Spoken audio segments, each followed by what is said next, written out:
왜 이렇게 목소리를 내고 있는가, 무엇을 얻으려고 하는가 궁금해하시는 분들, 아시는 분 아시겠지만 저는 공무원 강사입니다. 그래서 지금 대한민국이 침몰 위기에 있고 너무나 이상한 시기에 와 있습니다. 그래서 언론이 제대로 방송만 해주었으면, 객관적인 보도만 했으면 저는 나서지 않았을 겁니다. 그런데 요 앞에 영상에서도 언론의 편파방송, 특정 이념과 특정 당에 치우치는 방송, 그래서 언론의 기능을 많이 상실해서 국민들을 분열시키는 짓을 하고 있기 때문에 이 사건들과 일어나는 일들에 대해서 객관적으로 바라볼 수 있는, 제가 가르친 수많은 제자들, 200만 명 넘는 제자들에게 올바로 이 돌아가는 것에 대해서 알려드리고 싶기 때문입니다. 히틀러, 바로 괴벨스 같은, 그리고 레닌 같은 놈이 말했습니다.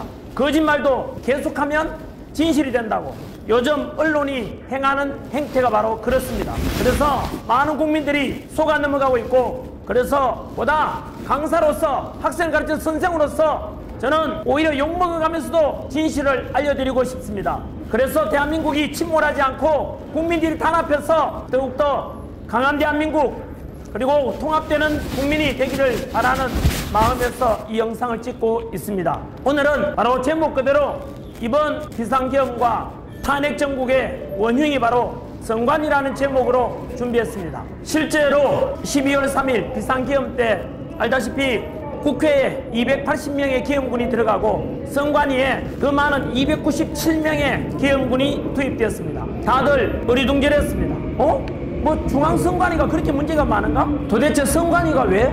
선관위 부정선거 실제로 있었던가?에 대해서 사실상 그 비상계엄을 선포한 대통령은 사실상 선거에 떨어진 것이 아니라 당선됐지 않습니까? 그럼에도 불구하고 왜 이 선관위의 문제에 대해서 나서게 되었을까? 저는 의구심이 들어가지고 그래서 많은 자료를 조사해 봤습니다.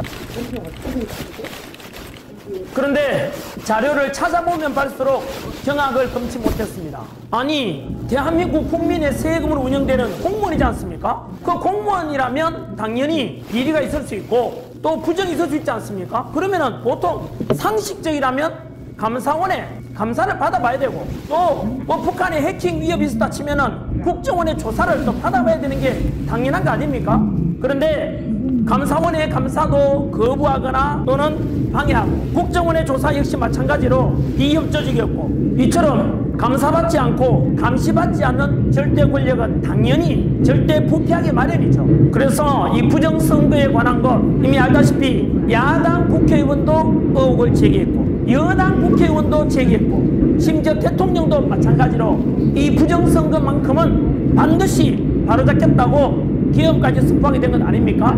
그리고 오늘자 국회의장께서도 마찬가지로 국회에다 불러놓고 국민들에게 일어나는 의혹을 해소하지 못했지 않냐라고 따지기도 했습니다. 실제로 여러분께서도 유튜브나 또는 뉴스 자료를 보시면은 선관위의 부정이나 채용 비리 이런 거에 대해서는 자료들이 넘쳐납니다. 저 역시 마찬가지로 이번에 이렇게 자료를 찾아보기 전까지는 뭐 선거에서 보통 떨어져 가지고 억울하니까 부정선거다라고 주장하는 거 아닌가 이런 생각을 했었고, 또 일부 유튜버들의 음모론 아닌가 뭐 이렇게 생각하고 넘어갔었는데요. 그런데 이러한 부정선거 의혹이 21세기 선진 대한민국에서도 일어나는 이유가 뭔지 아십니까? 많은 사람들이 전자개표 방식에 대해서 의구심을 가지고 있습니다. 사실 저도 예전에 그런 생각을 해본 적이 있습니다. 인터넷이나 또는 해커들에 대한 행태들을 보게 되면 어떤 통계를 조작하거나 그냥 자동 개표기에다가 수룩 들어가면은 이거 나쁜 마음 먹으면은 당연히 조작도 가능할 수 있는 건 아닐까라고 저도 생각은 한 적이 있어요. 여러분, 해외에서는 그렇다면 선거와 투표 과정이 어떻게 진행되는지 아십니까? 일본, 대만, 캐나다, 독일 같은 이런 선진국에서도 놀랍게도 선거와 투표, 개표까지 모두 다 수작업으로 진행된다고 합니다. 대만의 경우에는 투표를 했지 않습니까? 그러면 이동하지 않고 그 자리에서 선거 참관인들이 보는 가운데서 개표를 바로 합니다. 왜냐하면 투표함이 이동되면은 역시 부정을 저지를 가능성이 있고, 심지어 교도소나 또 해외나 또는 군부대에서도 마찬가지로 투표를 하게 되면은 이동하면은 부정이 일어날 수 있다는 것을 사전에 예방하기 위함입니다. 여러분, 대만이라는 나라가 전 세계 반도체 수출 1등입니다. IT 강국, 디지털 강국 대만에서 왜 그렇게 수작업으로 당하겠습니까? 투명성 아니겠습니까, 여러분? 그래서 제가 제목은 뭐랬습니까? 바로 전자개표 하지 말고 우리도 대만처럼 좀 시간이 걸리면 어떻습니까, 여러분? 국민들 기다리잖아요. 천천히 가더라도 반듯하게 정직하게 그렇게 진행하는 게 더 옳지 않겠습니까, 여러분? 하필이면 오늘 촬영하는 날이 2025년 1월 10일인데요 오늘 뭐가 밝혀졌냐 하면은 12월 3일 비상기염 때 왜 대통령이 국회보다 선관위에 더 많은 기염군을 투입시켰는지 바로 경찰이 수사 과정에서 밝혀낸 문건이 나왔습니다. 저 국정원에서 선관위에다가 대통령에게 보고한 내용이 공개됐다는 것입니다. 선관위에 대한 국정원의 보안 점검과 부정선거 관련 조사 비협조 사례가 나옵니다. 첫째, 점검 시간을 제한합니다. 또 점검 장비 제출도 기피했습니다. 점검 요청 자료도 삭제해버렸습니다. 북한에 해킹당한 메일 계정은 폐쇄해버렸습니다. 결국 선관위가 계속해서 국정원 조사를 거부한다 이런 결정을 내렸다고 합니다. 이렇게 대통령께서는 어떤 기관으로부터 조사나 또는 감사를 받지 않겠다는 의혹 덩어리, 비리 덩어리라고 생각되는 이 선관위에 대해서 전면적인 강제 수사를 할 수밖에 없었지 않겠나 하는 생각이 들었습니다. 여러분 다 아시다시피 우리 4.19 혁명이 왜 일어났습니까? 바로 3.15 부정선거에 대한 저항 아닙니까? 주권을 잃어버린 것에 대한 국민의 저항 아닙니까, 여러분? 선관위에게 한 번 더 요구합니다. 과연 선관위가 떳떳하고 깨끗하다면 왜 감사원 감사를 거부합니까? 왜 국정원 조사, 해킹 위험 있는 것에 대해서 조사하면 왜 거부합니까?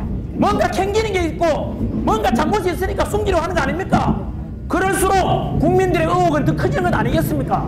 부정선거 의혹뿐만 아니라 부모 찬스로 들어가고 가족 찬스로 들어가고 제자들 생각하면 피가 거꾸로 솟습니다. 저는 선관위에게 요구합니다. 그리고 국민들에게 함께 지켜보자고 말씀드리고 싶습니다. 이렇게 많은 정치권에서 그리고 또 많은 국민들이 의구심을 가지고 있고 지금까지처럼 선관위에서 절대로 조작 가능성이 없다라고 하지만 국민들은 지금 그걸 못 믿고 있지 않습니까? 그냥 믿어달라면 누가 믿겠습니까? 저는 요구합니다. 우리도 마찬가지로 대만처럼 전자개표가 아니라 수작업으로 진행해 보시죠. 우리 국민들은 전자개표보다 좀 늦더라도 천천히 하더라도 기다릴 수 있습니다. 비용이 더 들어간다면 국민들이 세금 기꺼이 낼 것입니다. 무엇보다 중요한 것은 민주주의의 꽃, 선거, 내 주권 행사를 제대로 하고 싶고 소전 한 표가 헛되지 않고 내 주인은 내가 뽑는다라는 이 민주주의의 가장 근본을 지키는 것이 저는 중요하다고 생각합니다. 만약에 그럼에도 불구하고 전자개표는 문제가 없다라고 계속 주장한다면 그놈이 범인이라고 모든 국민들이 생각할 것입니다.